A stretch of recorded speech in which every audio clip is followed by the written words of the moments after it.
আসসালামু আলাইকুম ভিউয়ার্স, কেমন আছেন সবাই? আশা রাখি সবাই ভালো আছেন। আমিও আলহামদুলিল্লাহ আপনাদের দোয়ায় ভালো আছি।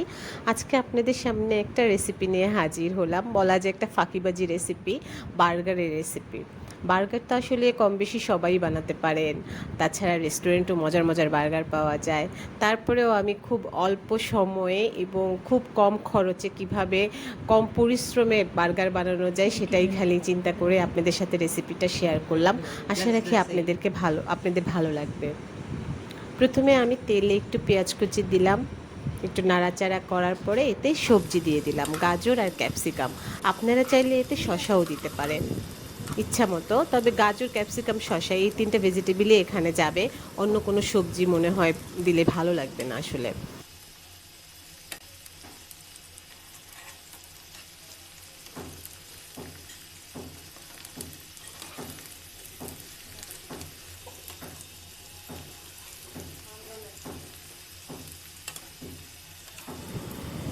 এরপরে এর মধ্যে চিকেন দিব। ব্রেস্টের পিস আমি আগে আদা রসুন দিয়ে সিদ্ধ করে নিয়েছিলাম চিকেনের। আপনারা চাইলে থাই পিসও নিতে পারেন। তারপরে এর মধ্যে ব্ল্যাক পেপার আর মেয়োনেজ দিয়ে দিব। আপনাদের ইচ্ছা মতো স্বাদ অনুযায়ী মেয়োনেজ কম বেশি দিতে পারেন, চাইলে বেশিও দিতে পারেন, কমও দিতে পারেন। আমি 4 চামচ দিয়েছিলাম। ভালো করে মিশিয়ে নেব।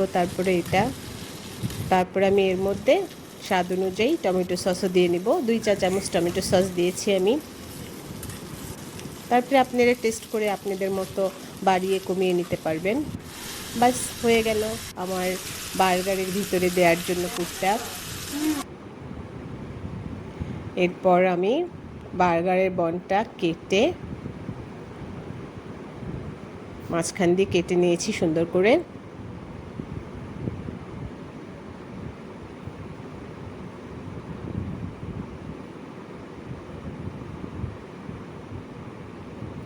এরপর সামান্য টমেটো সস, এটা স্বাদের জন্য আর কি, দিতেও পারেন নাও দিতে পারেন, ইচ্ছা করলে মাখনও দিতে পারেন।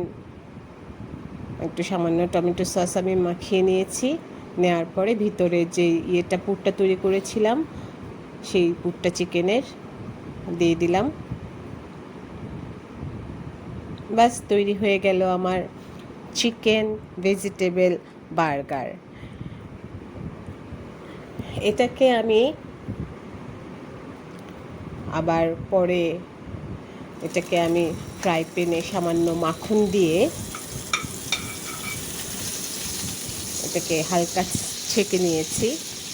এটা চাইলে কেউ করতেও পারেন, নাও করতে পারেন। আজকের মতো এখানেই শেষ। আল্লাহ হাফেজ, বাই।